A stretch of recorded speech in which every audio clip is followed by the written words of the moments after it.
എന്നാൽ ഹാൻസി ഫ്ലിക്കിന്റെ വരവ് റഫീഞ്ഞയുടെ തലവര തന്നെ മാറ്റി. ലമീൻ യമാൽ യൂറോയിൽ തകർപ്പൻ പ്രകടനം കാഴ്ചവെച്ച് സ്പാനിഷ് ടീമിനെ കിരീടമണിയിച്ചതോടെ റഫീഞ്ഞയെ ഒരു സെക്കൻഡ് ചോയ്സ് റൈറ്റ് വിങ്ങറായി മാത്രമേ ഫ്ലിക്ക് പരിഗണിക്കൂ എന്നാണ് ആരാധകർ കരുതിയിരുന്നത്. എന്നാൽ റഫീഞ്ഞയിൽ സാവി കാണാത്ത മറ്റു ചിലത് കണ്ടതുകൊണ്ടാകണം അയാളെ സീസണിന്റെ തുടക്കത്തിൽ ഒരു സെൻട്രൽ അറ്റാക്കിംഗ് മിഡ്ഫീൽഡർ റോളിൽ കളത്തിൽ ഇറക്കാൻ ഫ്ലിക്ക് തീരുമാനമെടുത്തു.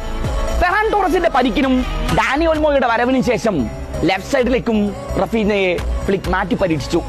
ഫ്ലിക്കിന്റെ ഈ രണ്ട് പരീക്ഷണങ്ങളും സമ്പൂർണ്ണ വിജയമായിരുന്നു. ഏത് പൊസിഷനിലും കളിപ്പിക്കാനാകുന്ന ഒരു പ്രതിഭയെ വലിച്ചു പുറത്തിടുകയായിരുന്നു അയാൾ. ജർമ്മൻ കോച്ചിന്റെ പരീക്ഷണങ്ങളോട് റഫീഞ്ഞയുടെ പ്രതികരണവും പോസിറ്റീവായിരുന്നു. പൊസിഷൻ മാറ്റി പരീക്ഷിച്ച് ഫ്ലിക്ക് നടത്തുന്ന ടാക്ടിക്കൽ ഷിഫ്റ്റുകൾ ഞാൻ ആസ്വദിക്കുകയാണ് എന്നായിരുന്നു ബ്രസീലിയൻ താരത്തിന്റെ പ്രതികരണം. ഫലത്തിൽ ഇത് അയാളെ ഈ സീസണിൽ ബാഴ്സയിലെ ഏറ്റവും മികച്ച താരമാക്കി മാറ്റി.